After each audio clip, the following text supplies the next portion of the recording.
हम सब खुश हैं, आनंदित हैं। आमीन। आज का जो टाइटल है, यीशु के प्रेम के प्रति आपकी जवाबदेही क्या है, आपका उत्तरदायित्व क्या है। जो यीशु मसीह ने प्रेम दिया है हमें, प्रेम के रूप में उसने हमें हमारे पापों से मुक्ति दी है,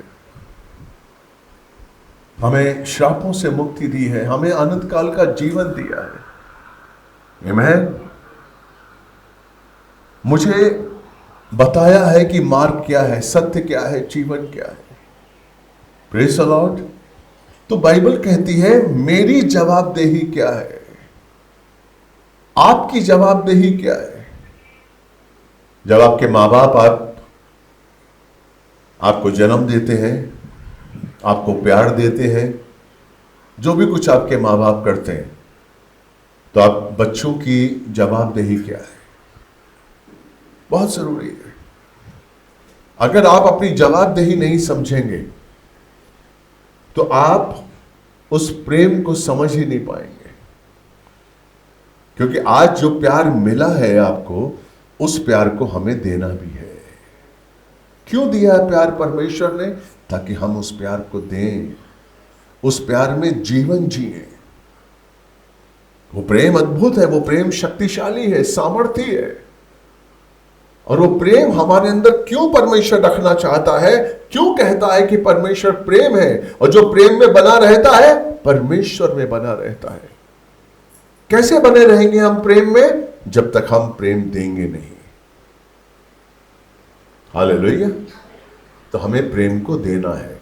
हमारी जवाबदेही क्या है? Hallelujah, praise the Lord. साम 32 का 8 और 9 निकालिए। भजन संहिता 32 8 और 9। ध्यान से इस वचन को समझिए, आपके जीवन को परमेश्वर बदलेगा। हालेलुया। भजन संहिता 32 8 और 9। तुझे बुद्धि दूंगा और जिस मार्ग में तुझे चलना होगा उसमें तेरी अगुवाई करूंगा। मैं तुझ पर कृपा दृष्टि रखूंगा और सम्मति दिया करूंगा। आमीन। Praise the Lord. उससे पहले हम एक वचन पढ़ लें, भजन संहिता 25 का 8। वो कौन है जो यहोवा का भय मानता है? उसे परमेश्वर, उसे यहोवा उस मार्ग की शिक्षा देगा जो उसे चुनना चाहिए। आमीन। परमेश्वर क्या चाहता है? कि हम परमेश्वर का भय माने। जब आप परमेश्वर का भय मानेंगे तो परमेश्वर आपकी बुद्धि खोलेगा, आपकी समझ खोलेगा, आपको वो मार्ग दिखाएगा जिस पर आपको चलना चाहिए। Praise the Lord. हम कई ऐसे मार्ग देखते हैं अपने जीवन में, क्यों नहीं सफल हो पाते? बहुत कम प्रतिशत लोग सफल हो पाते हैं। क्यों नहीं सफल हो पाते? क्योंकि आपको सही मार्ग नहीं मिला। आप में मेहनत करने की क्षमता थी, आपने मेहनत भी की, अपना बुद्धि भी लगाई, समय भी लगाया, लेकिन आप सक्सेसफुल नहीं हुए। बहुत लोग ऐसे होंगे, बहुत लोग ऐसे होंगे। क्यों नहीं सफल हुए? क्योंकि आपको सही मार्ग नहीं मिला। जो आप में क्षमता थी उसके मुताबिक आपको काम नहीं मिला। हर आदमी चाहता है कि मैं सफल हो जाऊं। Praise the Lord. हर आदमी चाहता है। बॉम्बे में आज भी 500 लड़का लड़की रोज उतरते हैं ऑल ओवर इंडिया से हीरो हीरोइन बनने के लिए। क्या बन पाते हैं? सलमान और शाहरुख खान बन जाते हैं? क्योंकि वो जो सोचते हैं वो उनके अंदर है नहीं। आमीन। आप देखकर आ गए, आपने देखा कि यार मेरी शक्ल अच्छी है, मैं बन सकता हूं, लेकिन आप में डायलॉग बोलने की काबिलियत है? Praise the Lord. आप में सब्र है, आप में सहनशीलता है? नहीं। काम करने का जोश है, पूरा समर्पण है, कंफर्ट जोन से निकलकर अपने आप को काम की भट्टी में झोंकना, ये सामर्थ्य है, ये इच्छा है आपकी? नहीं। फिर आप दोष देंगे, साहब मुझे ये नहीं मिला, मुझे वो नहीं मिला। क्योंकि आपकी जवाबदेही आपके लिए क्या है? आप कुछ भी बनना चाहते हैं, किसी भाई से पूछा आप क्या करते हैं, कंप्यूटर इंजीनियर हूं, कितने पैसा कमाते हैं, 4 लाख। अब आप कहते हैं मैं भी कंप्यूटर इंजीनियर बनूंगा। अरे वो क्षमता आपके अंदर है कि नहीं है? आप इंजीनियर बनना वाले आप हैं कि नहीं है?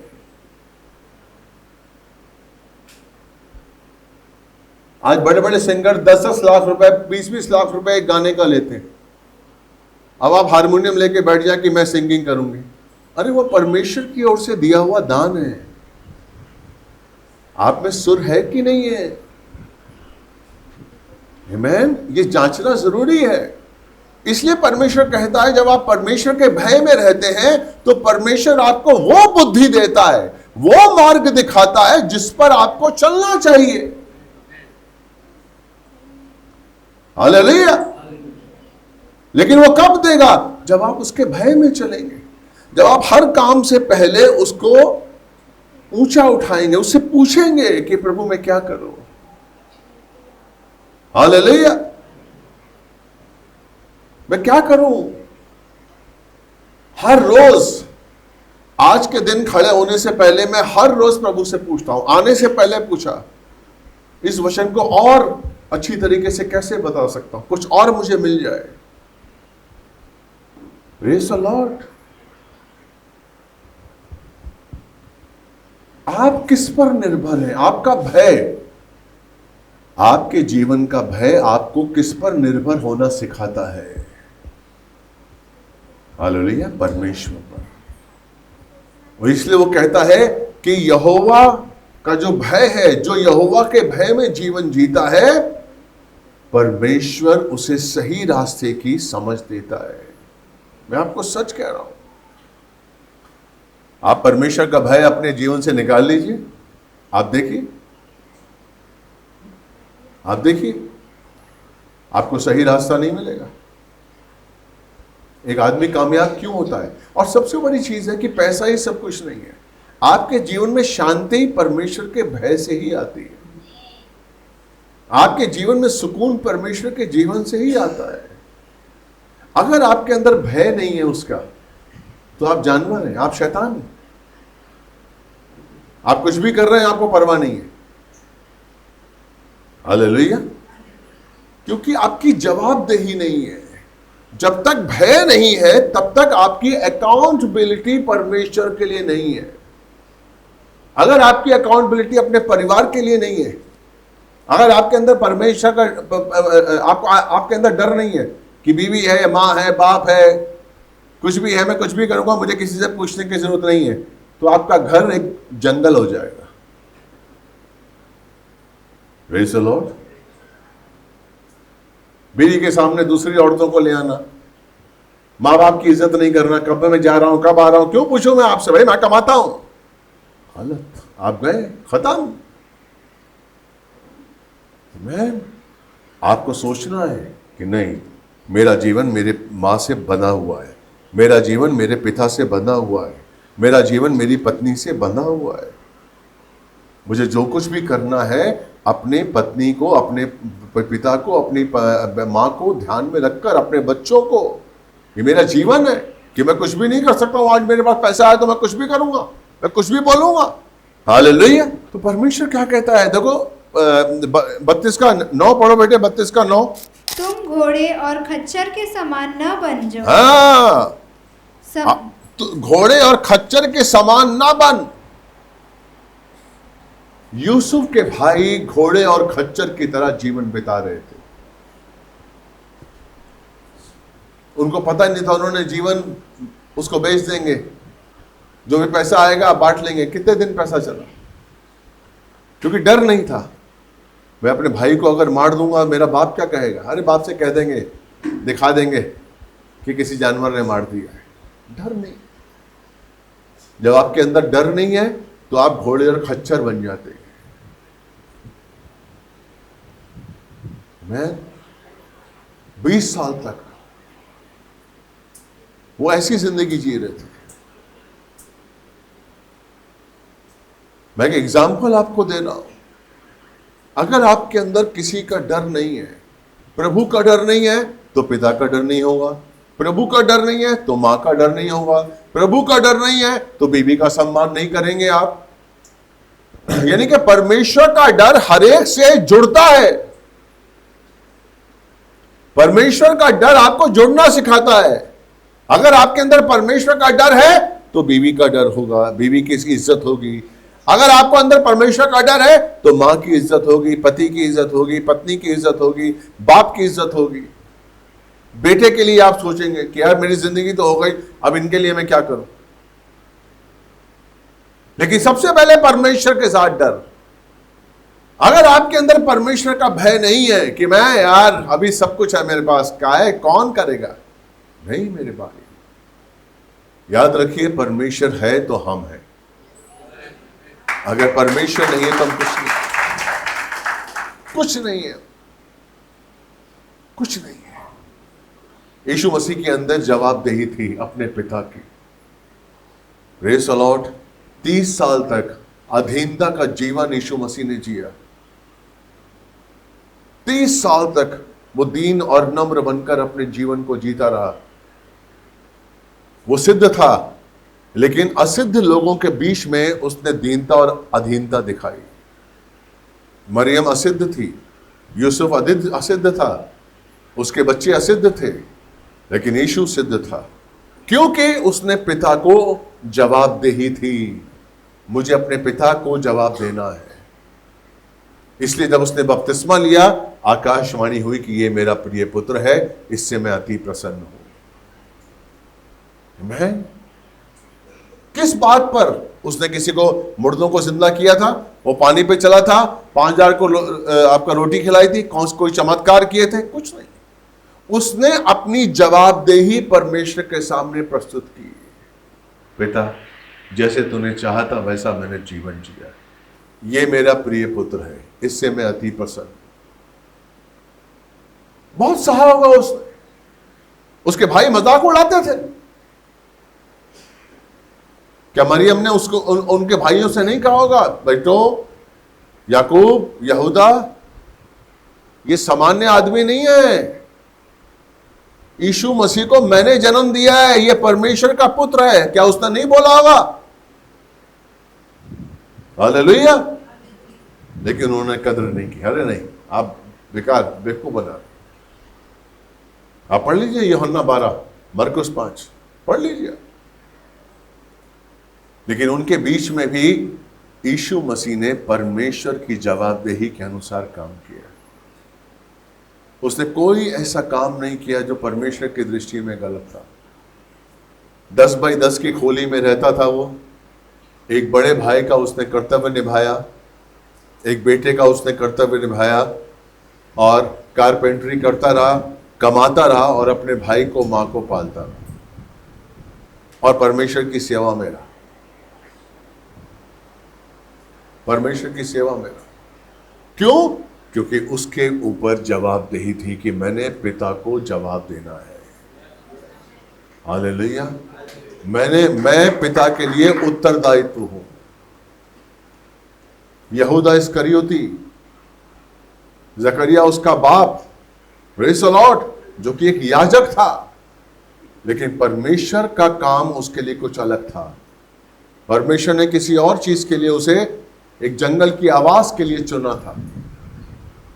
वो भी 30 साल तक जंगल में रहा, ऊंट के कपड़े पहनता रहा जिसमें जो चुभते थे, टिड्डियां खाता था, और जंगल में इंतजार कर रहा था कि प्रभु कब कहेगा और मैं एक आवाज बनकर सबके सामने आऊंगा।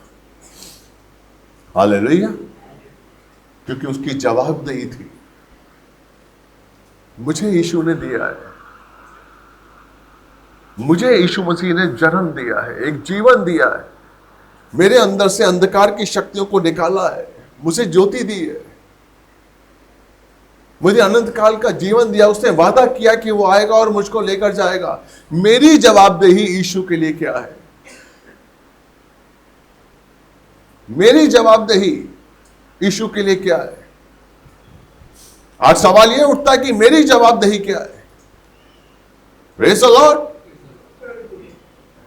जिसने अगर आपको जन्म दिया है, अगर आप उसके लिए जवाबदेही नहीं है तो आप किसी के लिए नहीं हो सकते। याद रखिए, किसी के लिए नहीं हो सकते। और अगर हम उसके लिए जवाबदेही हैं तो हम कभी भी गलत बात बोलेंगे ही नहीं। मेरा उद्देश्य यीशु के संग जाना है। कोई मेरी बेइज्जती करता है, कोई मुझे 10 बातें सुनाता है, कोई बात नहीं। मेरा मकसद ये नहीं है। मेरा मकसद है प्रभु का होके रहना, क्योंकि मुझे जवाबदेही है कि उसने मुझे चुना है। आमीन। आपकी जवाबदेही क्या है? खुद के लिए क्या है? कि मुझे मेरे मां बाप ने जन्म दिया, मुझे पढ़ाया लिखाया, मेरी जवाबदेही क्या है मेरे लिए? आजकल के बच्चों में परमेश्वर का भय नहीं है। आजकल के बच्चों में परमेश्वर का नहीं, मां बाप का भी भय नहीं।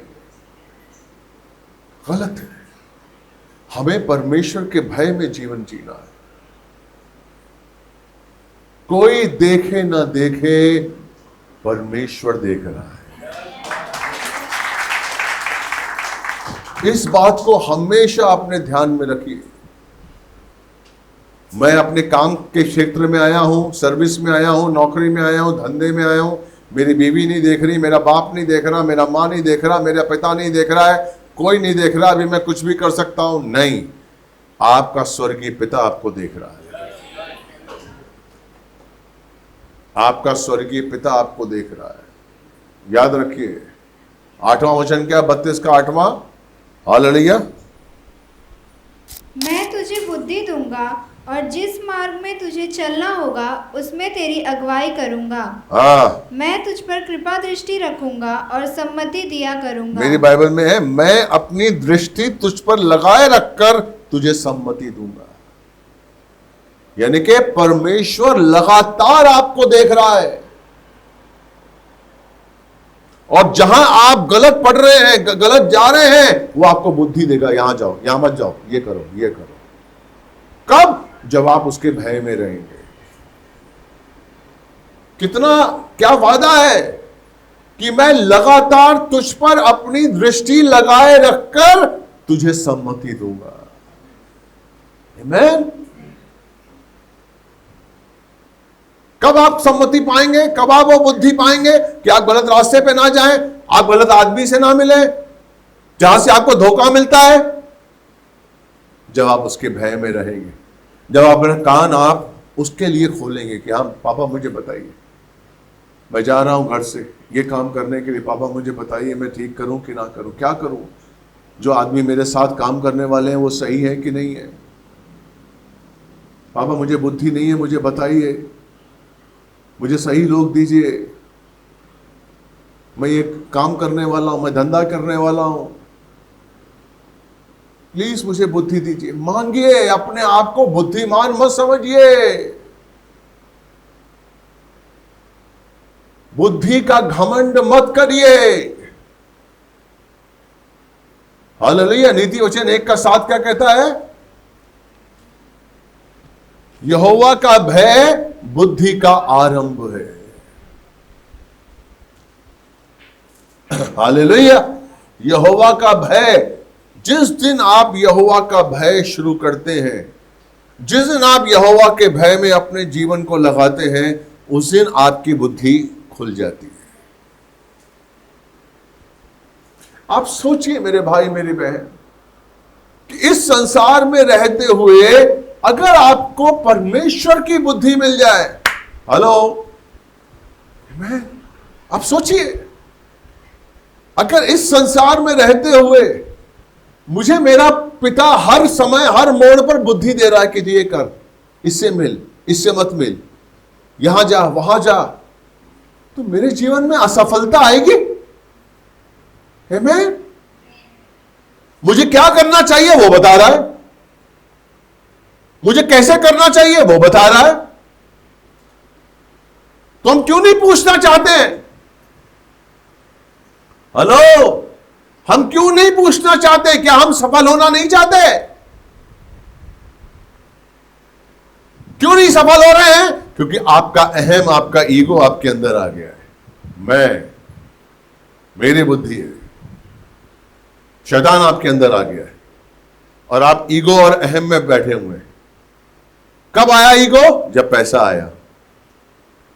जरा सा पैसा आया, शैतान ने ईगो डाल दिया, घमंड डाल दिया, मैं जो डिसीजन लूंगा वही सही है। यस, कभी सतर्क रहिए।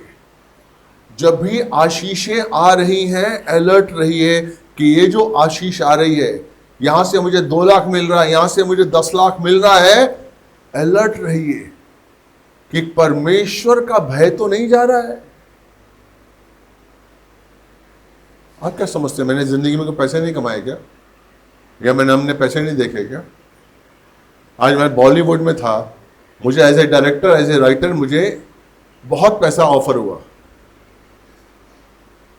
लेकिन जब मैं प्रभु था मैंने सब कुछ छोड़ दिया।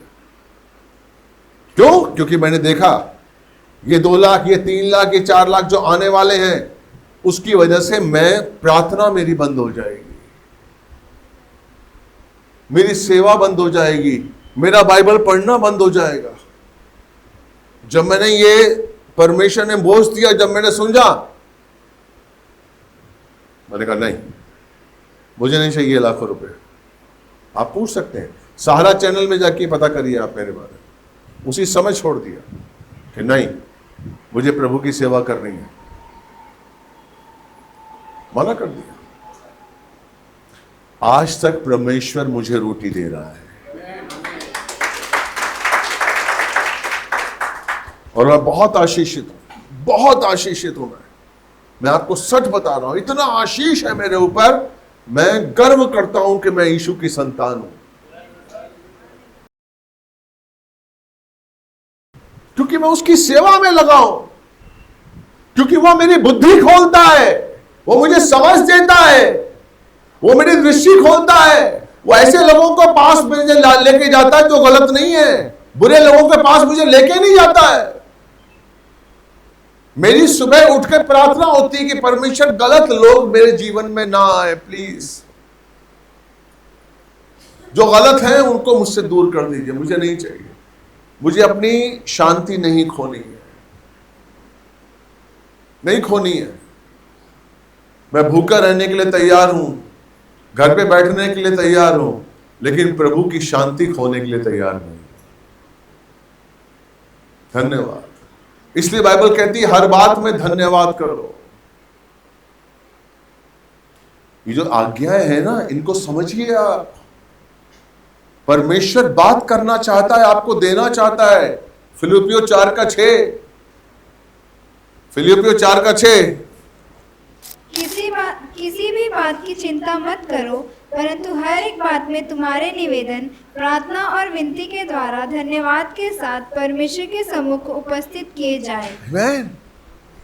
ये आज्ञा है परमेश्वर की, एक मसीह के लिए आज्ञा है, ये अन्य जातियों के लिए नहीं है। किसी भी बात की चिंता मत करो। अगर आप मसीह होने के बाद चिंता करते हैं तो आप पाप करते हैं। आप पाप करते हैं अगर आप चिंता करते हैं।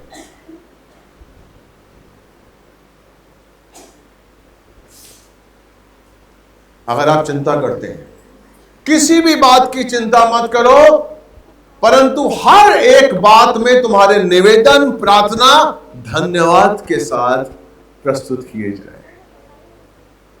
हर बात प्रार्थना करो, धन्यवाद। धन्यवाद पिता परमेश्वर, मैं विश्वास करता हूं जो मैं प्रार्थना कर रहा हूं तो सुन रहा है। आमीन। इतना ही काफी है।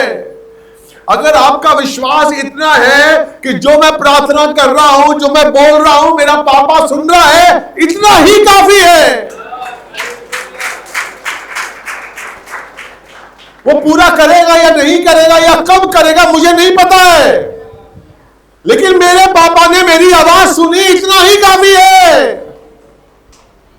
इतना ही काफी है कि मेरा पिता स्वर्ग में बैठे हुए मेरी आवाज सुनता है।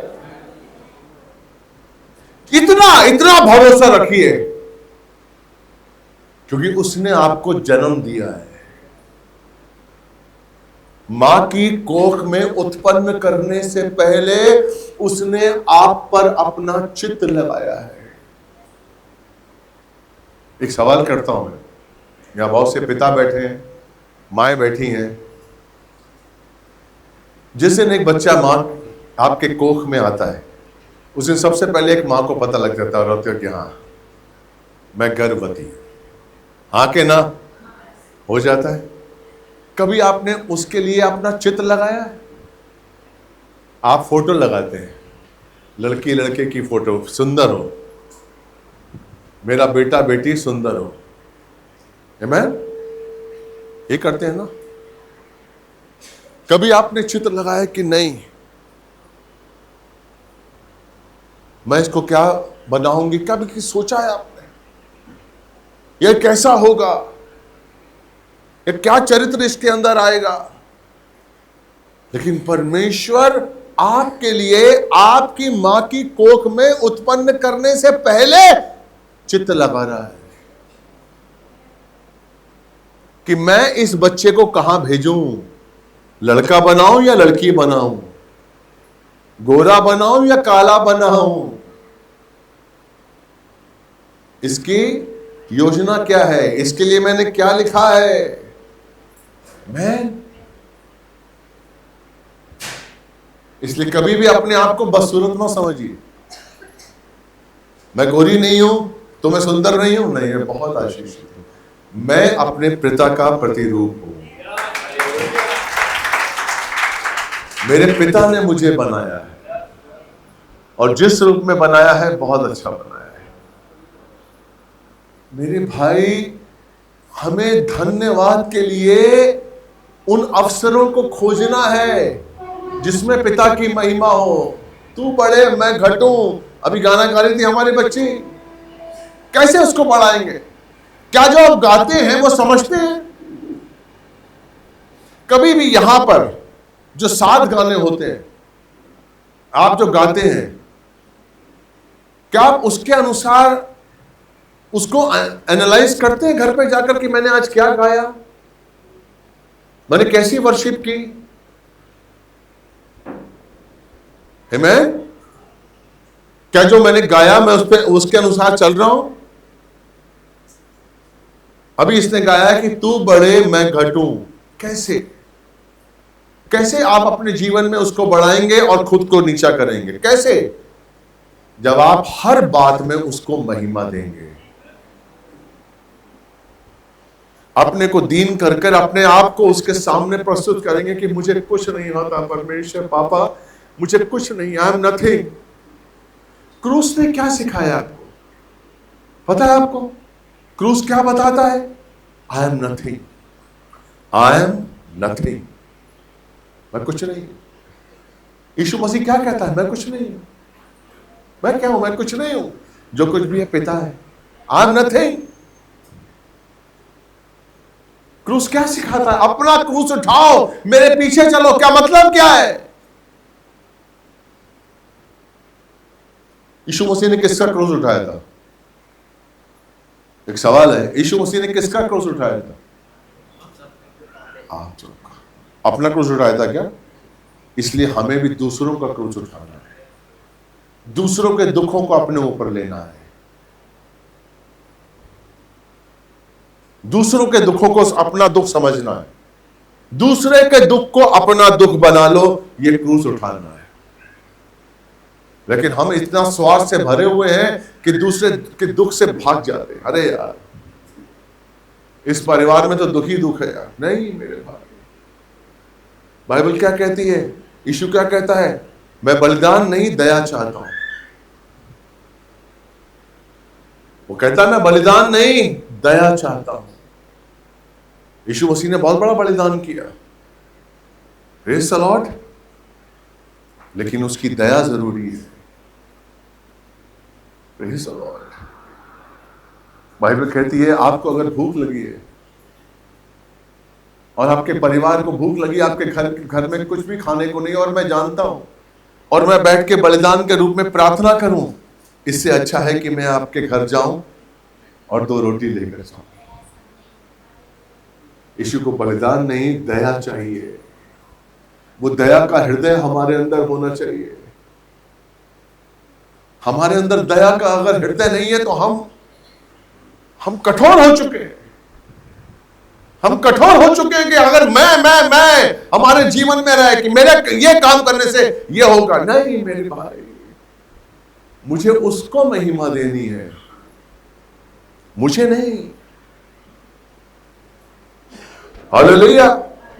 इसलिए बाइबल में लिखा हुआ है कि आप दान दशांश देते हैं तो आपके दाएं हाथ को पता नहीं होना चाहिए कि बाएं हाथ क्या दे रहा है। क्यों? क्योंकि उसको महिमा मिले, उसको महिमा मिले, मेरे पिता को महिमा मिले। वचन कहता है, मैं दान देकर सुना दूं कि मैंने इतना दिया था, मैंने इतना दिया था, कोई मतलब नहीं, कोई मतलब नहीं। आप उसका प्रतिफल पा चुके।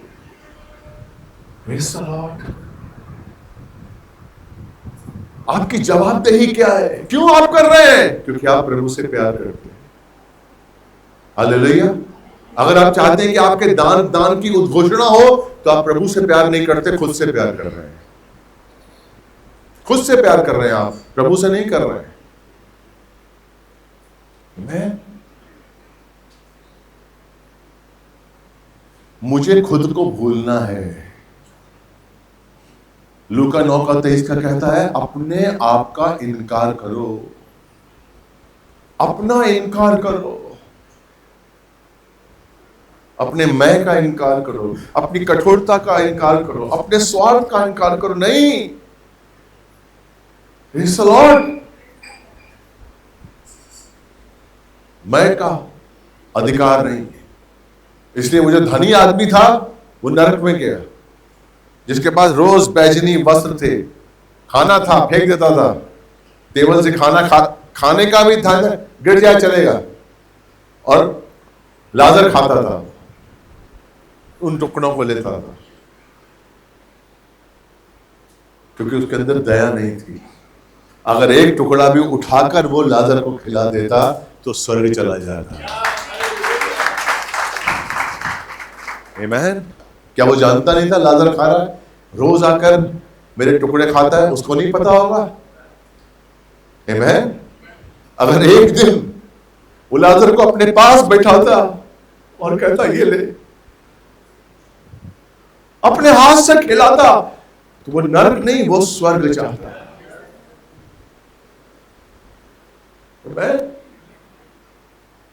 क्या आप किसके लिए जी रहे हैं?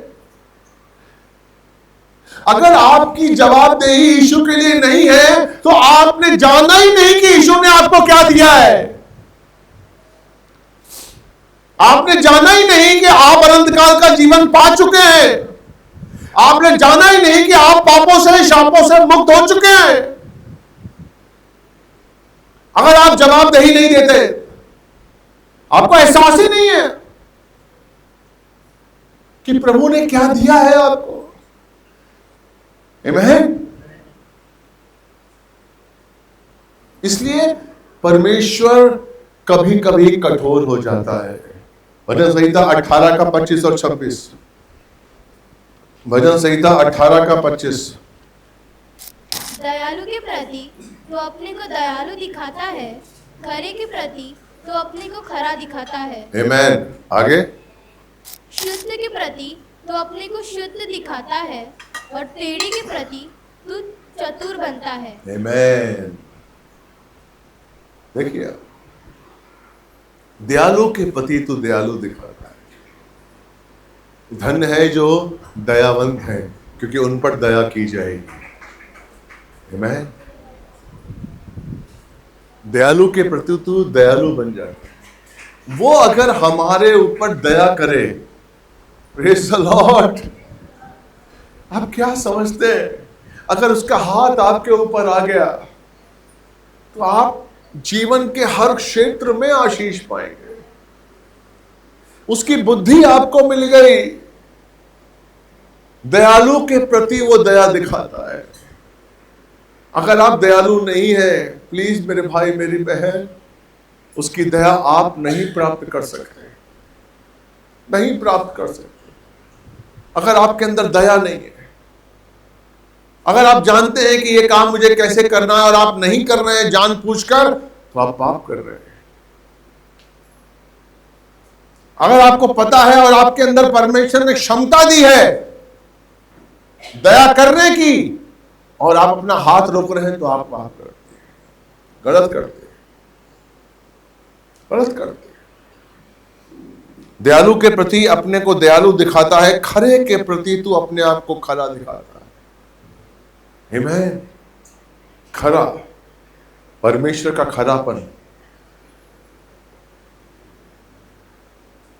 हमें खराई जिंदगी को जीना है, जिसमें कोई स्वार्थ ना हो, जिसमें कोई लालच ना हो, जिसमें कोई भी कठोरता ना हो, कोई अपवाद ना हो। वो कब होता है? जब हम खुद को परमेश्वर की दृष्टि से जांचें।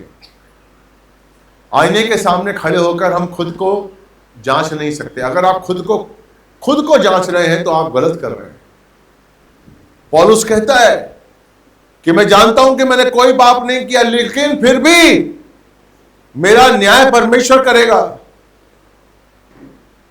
हो सकता है कभी मेरी जबान से किसी को चोट लगी हो सकता है कि मैंने किसी के लिए भलाई की हो और उसको चोट लगी हो। नहीं, मेरी दृष्टि से मुझे अपने आप को नहीं देखना है, मुझे अपने आप को देखना है परमेश्वर की दृष्टि से। यह है उसका खरापन।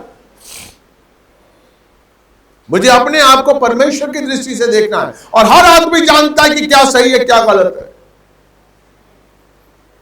शुद्ध के प्रति तू अपने को शुद्ध दिखाता है और टेढ़े के प्रति तू चतुर बन जाता है।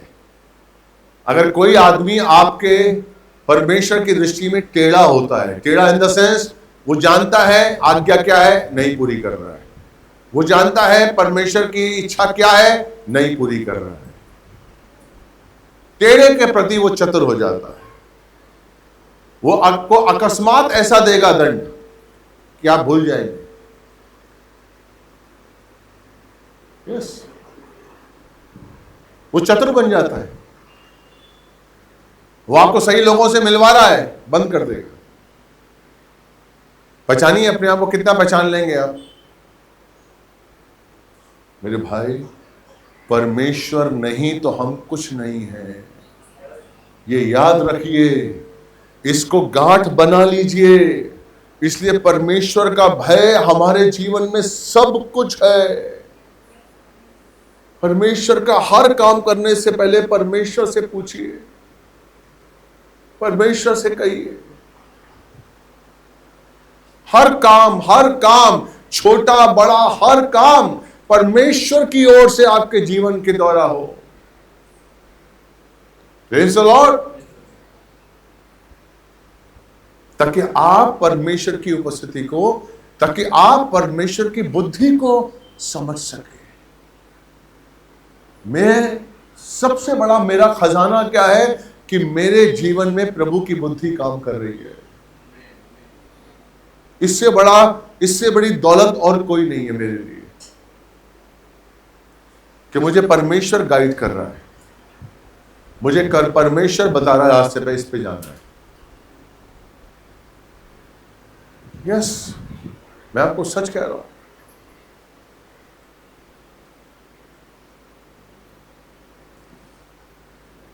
उसके लिए आपको सच बोलना पड़ेगा, सत्य पर चलना पड़ेगा, सत्य के अनुसार अपने जीवन को बिताना पड़ेगा। हालेलुया, आमीन। उसने कहा क्या है? तुमने मुझे नहीं चुना है, मैंने तुम्हें चुना है। कितना अच्छा वचन है, इस वचन को समझिए। अगर आप चाहते हैं कि आपके जीवन में परमेश्वर फल लेकर आए तो इस वचन को समझिए। आपके जीवन में फल क्यों नहीं आ रहा है? आप ये तो समझ लेते हैं कि उसने मुझे चुना है। अगर आप इस चीज को अंगीकार करते हैं कि उसने मुझे चुना है, हालेलुया। यूहन्ना 15:16, तुमने मुझे नहीं चुना है।